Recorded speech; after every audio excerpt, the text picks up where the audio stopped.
Right then, welcome to the Inside Line F1 podcast and Pits To Podium. And on today's episode, there's so much to talk about from the Azerbaijan Grand Prix, but we'll keep it simple, we'll keep it sweet. We will dissect and discuss the key questions. How special is this win and this result that we've got here today? What happened to Lewis Hamilton? What happened to Max Verstappen and Lance Stroll? Was it something with the tyres? Where has Mercedes' pace gone all of a sudden? Why did Leclerc end up losing his pole position? And so many more things. All of this on this episode of the Inside Line F1 podcast and Pits To Podium. So, what are we waiting for? Absolutely nothing. Let's get into this. Right, so there have been 3 warnings, folks, here in Baku today. I'll quickly read them out. I've got this message from the Baku City Police. Firstly, smoking is injurious to health. Remember that one. Second one is that there's a hunt for snipers on the Neftchyla Avenue going around, so watch out for them. They've been doing some nefarious stuff today if you're driving in a blue or a green car. And there's a third one, but the third one is slightly more happy, more joyful. Apparently, some happiness pills have been manufactured here on the Neftchyla Avenue on Sunday evening, and they've been spread out in abundance. Some of them have reached people in many major quantities. Hey, it's here in Mumbai, it's here in my apartment. Kunal Shah, the ex-marketing head of Force India, is here with us, now working as the motorsport consultant for the VS Sport Network. Mr. Shah, has the happiness pills box reached your apartment yet? Because it certainly has reached millions of people around the world.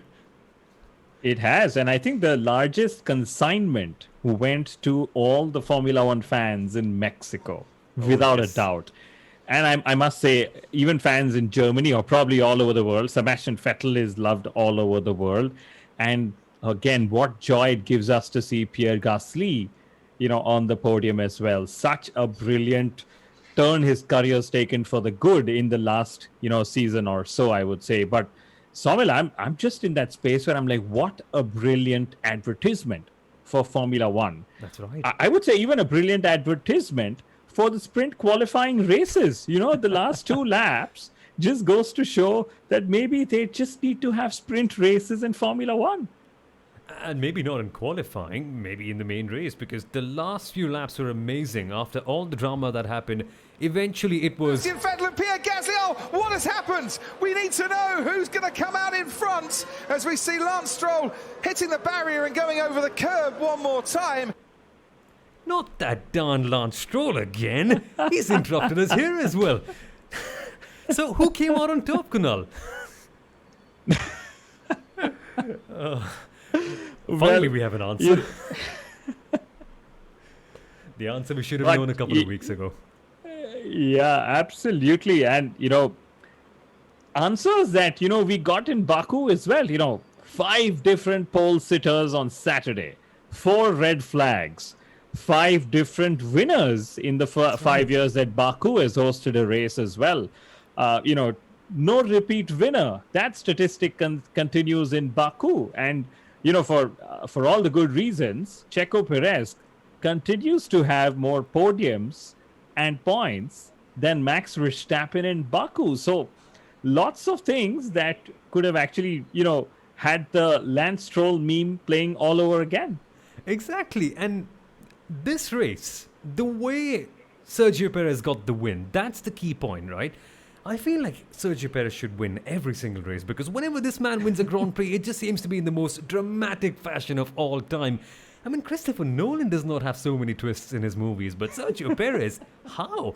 So, I'm sure all of you, our dear listeners and viewers, have an idea of what went down, but when you come to think of it, when you write it down, Kunal, so much happened. Verstappen under control of everything. Then Charles Leclerc, that happened after Leclerc lost his pole position, remember. Then Sergio Perez doing an amazing blocking job to Lewis Hamilton. That was a very good battle, reminding us that overtakes are not everything. It's just an intense battle that needs to happen, and you will have some good television. Eventually, that crash, that inevitable crash that was bound to happen at Baku, happened through Lance Stroll. More on why those 2 crashes happened later on. But then Max failed as well. And who would have imagined that Lewis Hamilton, 7-time world champion, would end up making that mistake? Red Bull were looking for that number 2 driver who could supplement and complement Max Verstappen finally. Today, I think they've found someone who's more than just a number 2 driver, Kunal. What a win. I think it was a brilliant win. And let's remember, Sergio Perez had a very bad qualifying, in comparison. He was only P7, but he had a brilliant start and an opening lap. We saw him, overtake drivers ahead of him. I forget, I think it was 3 or 4 cars that he overtook. Carlos Sainz Jr. being one of them, I think. And just that sort of positioned him. It brought him up to P4. So I think there was 3 positions that he overtook. And he was right behind, Max Verstappen. And at that time, Charles Leclerc was leading with Hamilton second and Verstappen third. And he was basically the wingman that, Red Bull have always wanted him to be in this race. And mind you, guys, Alexander Albon took the whole of last season to do it, at the Abu Dhabi Grand Prix finally. But the great joke that's been doing the rounds on Twitter, Soumil, is Checo Perez said, it'll take me 5 races to settle down with Red Bull.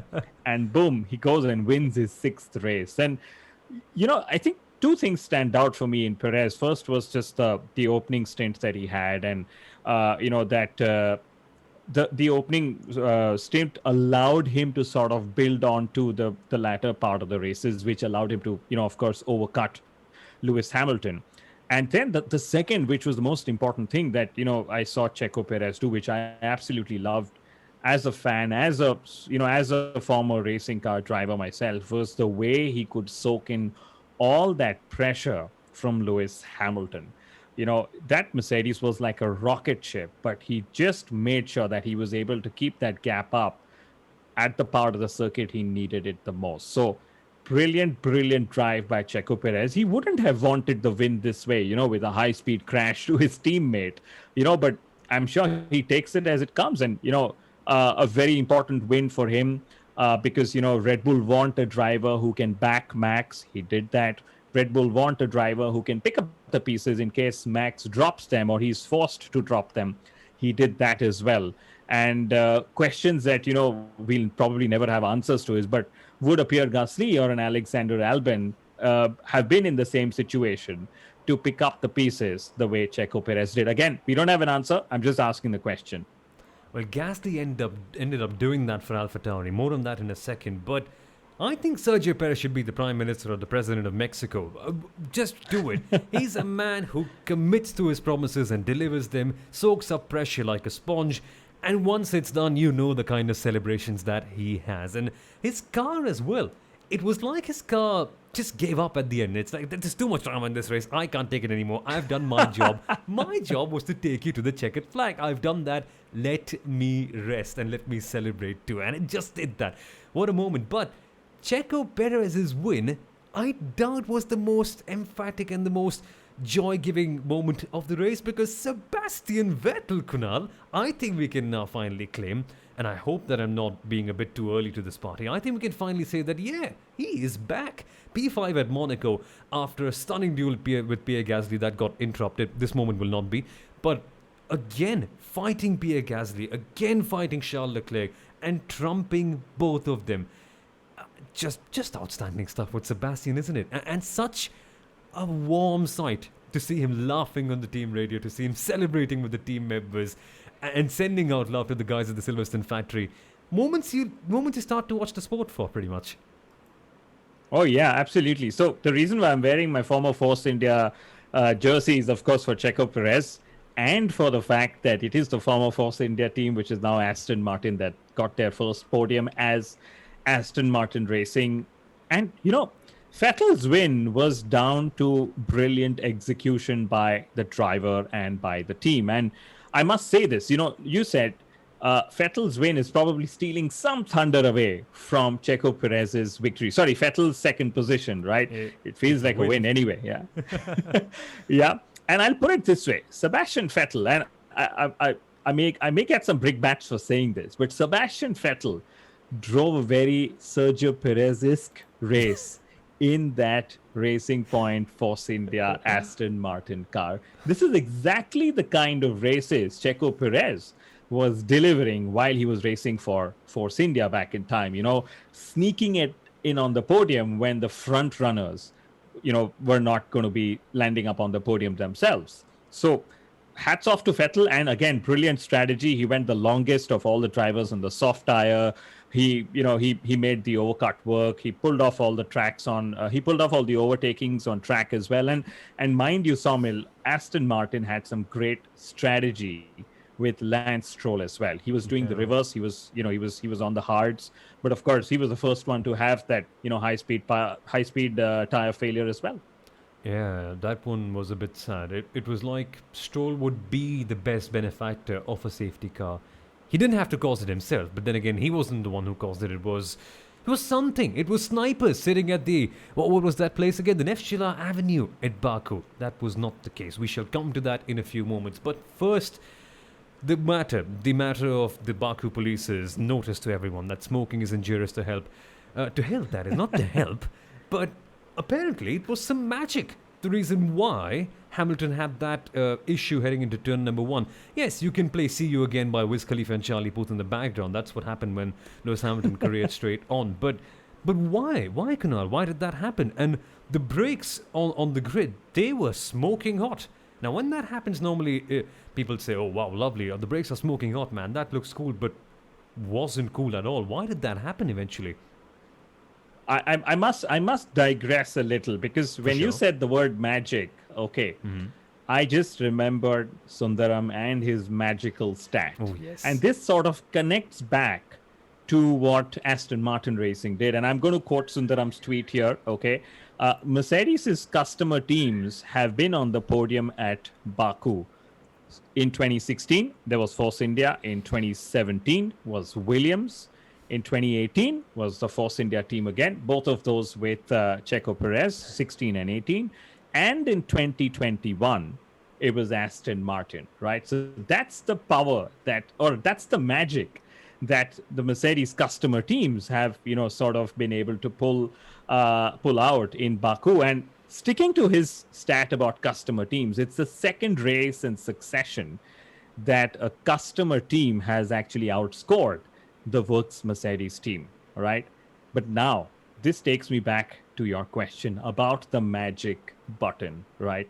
And it's going to be the buzzword for the next few days, right? The magic button and what it does. And what it actually did is it just switched off Lewis Hamilton's brakes. And for a fraction of a second, when I saw Lewis grab the lead and then he was just not stopping, I'm like, oh my God, did Lewis Hamilton just make a driver error? Did he miss his braking point? Were the brakes too cold? And, all those questions that go in.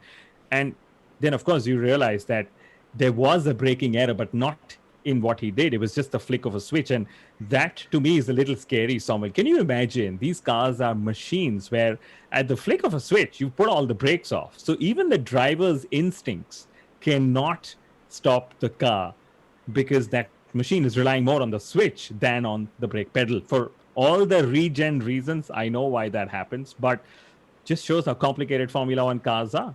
Lucky that there's some good real estate after turn number 1. That could have been a bit too horrible to watch, but what is it? I read there was something regarding the brake bias of the car that can be completely transformed with that switch, and then again the regen stuff as well, because the brakes are, of course, not just brakes in a Formula 1 car, they're linked back to the turbo hybrid system. What was it? Why was Lewis not able to stop it? Because from the face of it, it seemed like an amateur error, just missing a braking point, but Hamilton doesn't do missing of braking points, does he? He's a 7-time world champion, so surely there must be something more complicated. And finally, we've got the answer. It is something with the switch, but what is that switch all about? So, from what I've been reading, and Craig Scarborough has given a very good, explanation on Twitter, he said that, during restarts and, during starts, Mercedes uses this magic switch to basically move the brake bias and all other elements forward, right? So your front brakes will always be stopping before the rear brakes. Now, I'm not going to go detailed into brake biases, right? But they do that so you are able to drive up more temperature in the brakes. And of course, Lewis claims that he had, switched it off, which means that it neutralizes that, forward movement of the brake bias. But it seems that during the course of the restart, he accidentally flicked the switch on again. And that's why we saw him, brake, end up locking his brakes and then just going straight. And like you said, he was lucky there was real estate there for him to sort of take the escape route and, join back. Otherwise he would have probably been in the barriers, and that would have been a little bit more embarrassing. But I must say, Soumil, Mercedes actually, uh, they had a bittersweet moment till even that incident happened, right? Because in Friday free practice, they were struggling big time, and you guys would have all read this in the newsletter, which I wrote saying, do not rule them out, and they did all the hard work in the simulator to find a setup that actually works. And Lewis Hamilton and Valtteri Bottas, as we know, took two different setup routes, for the race. And we saw what happened to Bottas, and we saw Hamilton was, fighting for pole. He actually was leading the race. And to me, Soumil, that is just testimony to how hard the team and driver have worked to, convert a bad Friday into a bloody good Sunday. It's always Lewis Hamilton, man. It just always is. It just goes out to show every single weekend why he's paid whatever he's paid.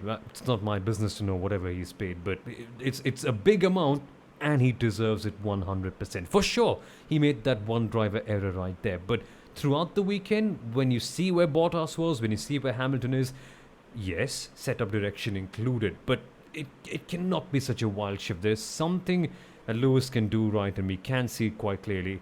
And you could feel it, you could hear it in the tone of his voice, that Hamilton was, in a sporting context that is, I know the BBC does not like to use this word, he was devastated by it. In a sporting context that is, he was just distraught at the end of it.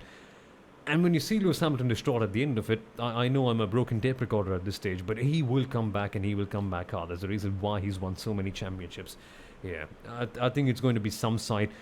But this just leads us on to the next thing, the championship fight.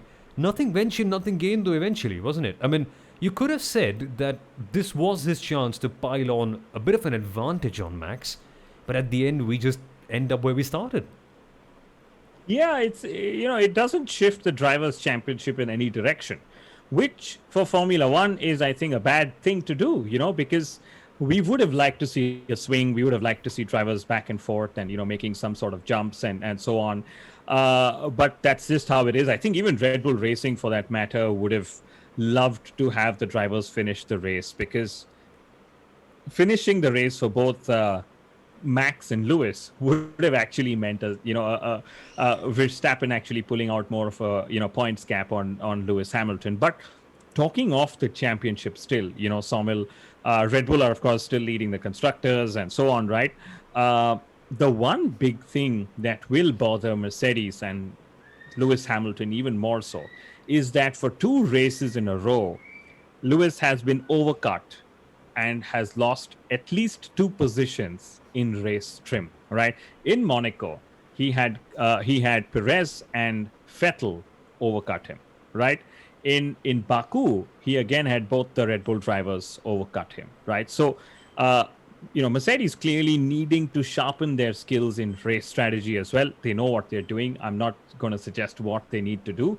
But also, in the case of Valtteri Bottas, he was overcut by Lando Norris. So clearly, Mercedes' inability to drive tire temperatures, maybe after the drivers have pitted, is sort of making them more vulnerable in this overcut space. Again, it's just a very broad assumption, but I'm sure they'll try and fix this first thing up. Exactly. Knowing Mercedes, they will, but it's a bit like the well-oiled winning machine is running slightly out of grease. So let's see what happens, what they do to try and fix it out. But the major issue, why you're here, what happened to the tires, what is the speculation all about?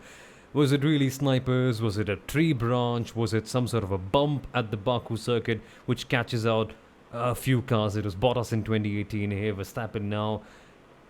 What's clear, Kunal, is that it's not a puncture, because a puncture would be slower. A puncture would not let you crash at over 200 miles per hour, over 300 kilometers per hour, that is, if you're wondering. So what was it? Pirelli said that all the other hard compound tires of all the other drivers who were actually going to go longer than Stroll and Verstappen, by the way, they were fine. They didn't show any sort of trouble at all. So what's going on here? Well, first things first, thanks to Pirelli, okay, we actually had the lawnmower moment of the race, the Manscaped lawnmower moment, Soumil, right? Because what actually happened was that at the end of the day, they brought out the lawnmowers to clear all the debris on track. So no Formula One driver literally had a Manscaped lawnmower moment of the day. But on a more serious note, I think some hard questions need to be asked because it's extremely unsafe when failures happen at this high speed, Sommel, firstly, right? We are lucky that Stroll and Verstappen and several other drivers who've had such high speed crashes, we are lucky that Formula One is safe enough to sustain and to be able to absorb these crashes. Drivers just walk away, sit in the medical car and go.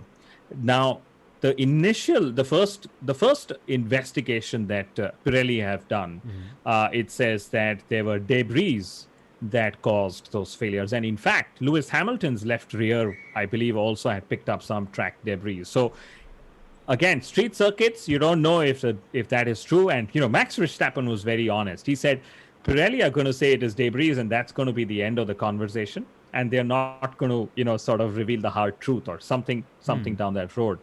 And I just picked up one piece of data which I've written down, right? Lance Stroll's tire failed after 30 laps, the hard tire. Verstappen's after 32 laps, right? In the pre-race data that Pirelli released, right, they said that the hard tire would go from anywhere between 36 to 40 laps. Huh. Okay. So the tires were clearly not at the end of their life, at least if you were to, believe Pirelli's data is, of course, as accurate as they say it is. But just unfortunate that such a massive crash happened and then, turned the whole race upside down, which we, of course, loved. But that's just not how, we want it to go, right? Especially when the crash is at over 190 miles per hour. That is nasty. That's the kind of territory when you go, that's not nice. Word on the barrier at the pit entry as well. Many people called it out. Many people said that it had to change, much like Nico Rosberg did back in 2016.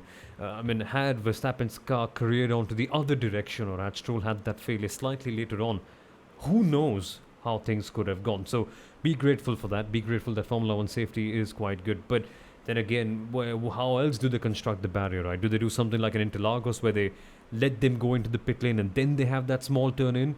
Who knows whichever way it goes. But as it is, we're kind of lucky that we did not end up going right there. But scary moments, Kunal. Let's just put it that way. Scary moments, and to cap off the whole tire conversation, we were all hoping that, or we were all waiting to see just how high will the teams be screaming about flexi wings in Baku. And then boom, comes Sunday. Pirelli just takes the thunder away from the flexi wings completely, right? And I think, like I said, hard questions need to be asked because there are two key changes that have been made to make the Pirelli tires more safer. Firstly, Pirelli has changed the construction of these 2021 tires as well. And then there was this downforce, the triangle that's been cut off from the tray of the Formula One cars, right? So there are changes that have been made to make the tires last as long as they should. And I think the scarier part for all of us, including the drivers, was that, like you said, Soumil, the tires gave away without a hint, without an indication. Exactly. And they just went boom. And maybe there was a sniper, who knows, but he was just extremely unsafe. Yeah. By the way, I have to point this out. It's something I kept for the end of the episode, but now that we're at it, we must speak about it. Unfiltered radio access from teams to Michael Masi. We need more of that sort of stuff, man. Because Red Bull, they had a team radio message that was quoted out on the broadcast, and Christian Horner, I think that was by his voice, he ended up saying to Michael Masi, Michael, that was at the point where Verstappen had his crash. He said, Michael, red flag it. It does not make any sense to go for a safety car. It happened completely without warning. Let's not put everyone at risk. Let's actually bring everyone in and allow the chance for everyone to have the chance to change their tires, is basically what I mean to say. Amazing piece of access from Formula One. Second piece of access. It was one of McLaren's engineers, Paul James, speaking to Michael Masi, and Paul James basically had to say that Yuki Tsunoda was eventually not respecting double waved yellows when Max Verstappen had that incident, and then Michael Masi, like a very, very calm father, speaking to all of his children, be like, "Well, why should I punish just one of them? Well, all of you are doing a bad job at it. Come on, do something." So at the GPDA meeting, at the drivers' briefing next time out, I think at France, at Paul Ricard, that is, expect 20 unhappy people speaking to one Michael Masi. Because, I mean, double waved yellows are no joke. You have to do what you have to do. But racing drivers, they always look for an edge somewhere. Not safe, that is, but it is what it is. But I think it's a good time to move on to something even more interesting, right? We've got some fun stuff with Charles Leclerc going on and why he wasn't able to convert pole position. Why was he not? And it's the most bizarre story you'll ever hear of. You know, I actually had predicted after Friday data, right, that Charles will go backwards despite scoring pole because the Ferrari was eating up its tires at a really fast rate, and which is why he was the first of the front runners, okay? He was the first of the front runners to actually make that pit stop, okay? But I must say, his excuse, I wouldn't say excuse, his reason for losing out on the lead of the race was that there was a branch of a tree that had fallen at turn 15, which caused him to cut through the corner, and that lost him some momentum and ground to Lewis Hamilton. And then he was overtaken by Hamilton. And then after that, he said he just was not able to keep clear of Hamilton's dirty air and had to lose position to Verstappen and Perez. But eventually, him finishing fourth is fantastic. Ferrari have actually jumped McLaren for P3 in the Constructors' Championship, which I think is incredible, recovery for Ferrari, Soumil. It is, but it seems to be more like a reason to delay it's like a catalyst for bringing forward the inevitable. He was going to be passed by Hamilton. He was going to be passed by Verstappen, right? Baku is such a long track. The straight is just silly long. It's like they took it out of a comic book movie. It's like, it's okay. I mean, what could possibly happen if we make it like the longest we can ever imagine it to be? And he would have been passed. But that's right, that branch did fall off. When I actually heard this news, I was wondering, was it similar to Jurgen Klopp blaming the win for Liverpool not winning one day? But it's actually more serious than that, because that branch also caused Max Verstappen to take evasive action, which is why he could not attack Lewis Hamilton. He cut through turn 12. There was a slight bit of information shown on the broadcast about that. But yeah, it is true, but I don't think it hampers his chance in any way, right? It's just kind of bringing forward what was eventually going to happen. But still, one may wonder, it's good, but is it good enough, Kunal? Because there's a real argument for saying that, well, Leclerc was on pole. That shouldn't have been Vettel. That should have been Leclerc in that case. And Vettel eventually passed Charles Leclerc clean, like a form of F you. You are the one who was apparently the future, right? Here goes. Back to the past. I think that was a brilliant overtake. And, Charles almost, went into his rear. And that whole scrap, Leclerc, Gasly and Vettel, brilliant scrap, for the 2-lap sprint qualifying race that we had. And even the Leclerc versus Gasly battle, Soumil, it almost felt like the two drivers, who of course raced several years together in junior formulae, it seemed like they were in go-karts, right? Fighting every corner, exchanging positions every corner, keeping it clean, giving each other space, right? And it looked like a go-kart circuit anyway, because it was going through the Old Town section of the Baku City circuit, and that to me was pretty phenomenal. So it's just what we want Formula One to be, and just why I started by saying, great advertisement for Formula One, great advertisement for sprint qualifying races, and this is all the Baku magic, all pun intended, that we all loved. Exactly, and that magic was evident in the midfield as well. Some really big star performers. Daniel Ricciardo gaining a little bit of momentum. He was sort of okay, but Yuki Tsunoda coming home in P number 7. Fernando Alonso finishing in P6 after that inspired call to take soft tyres after the first red flag. That was some good stuff by Fernando. They were not having a good weekend at all, Alpine, were they? Esteban Ocon ended up retiring. George Russell had to retire at the end. They got a penalty as well, Nicholas Latifi, for staying out there on the track when let's say he just had to go in the pit lane, but a bit of miscommunication between himself and his engineer. That sort of stuff happened. But before we wrap up, Kunal, one final point that we have to discuss. Valtteri Bottas, was the pace still delayed 5 hours away in Finland? What was it all about? Why has Bottas just not been able to get the ground running? Because seriously, if I was Toto Wolff at this stage, it's never hampered me till now, but this is costing me Constructors' Championship points.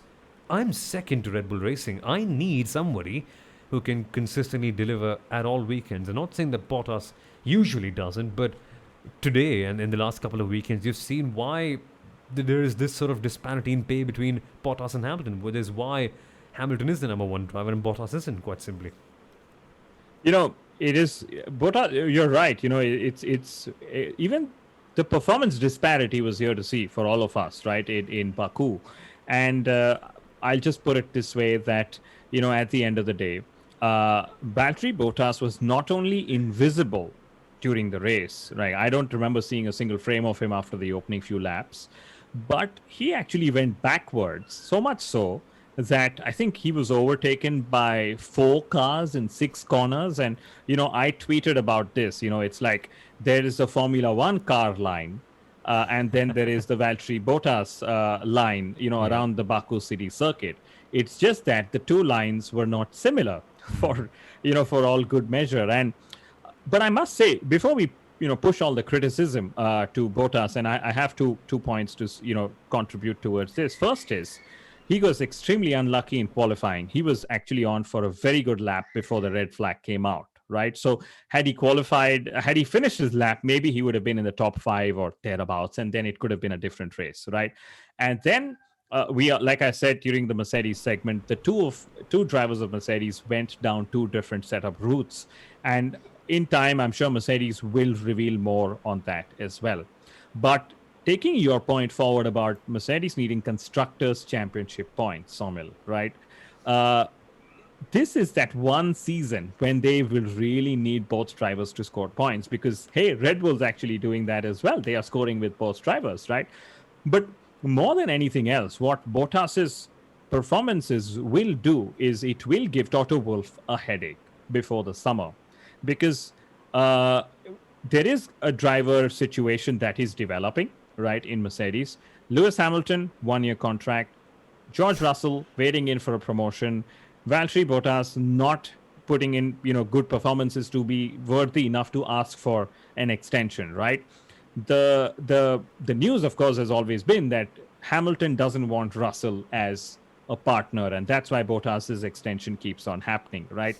But if Bottas performs this way, Mercedes and Toto Wolff definitely are going to have a headache to make sure that both Russell and Hamilton end up racing together at Mercedes from 2022. Again, just pure speculation, but that's what it is. And, I'll quote the Matrix. There's always a balance in the equation, right? So just as many cars that overtook Bottas in the span of those 6 corners, those probably were the number of cars that Fernando Alonso overtook. I think he overtook 6 cars or something after the restart.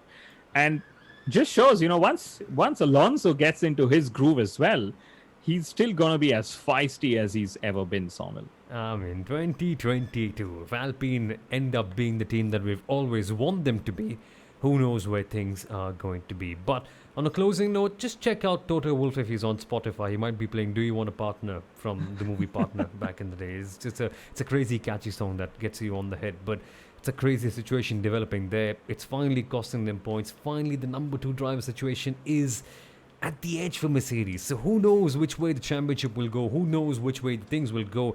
And yes, as a reminder, nobody got the Prediction League top 3 correct this weekend as well. Bravo. I don't blame you. I think nobody's going to be angry about that one. I have to actually say this, and this is for all of our listeners who, sent in all the lovely messages after we had Mithila on the show last week, Soumil.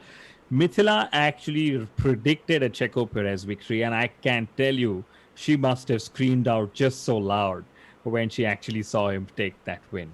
So if there was one person who got it right, It was Mithila. So how do you get rewarded for the bet? Because there has to be something. It's such a big one. Ah, I mean, so I'm sure she's brought some cake for herself. Definitely. much deserved. And there will be cake, wine, champagne, whatever. Oh, tequila. That's what the Mexicans like to use when they celebrate. There's going to be that sort of stuff.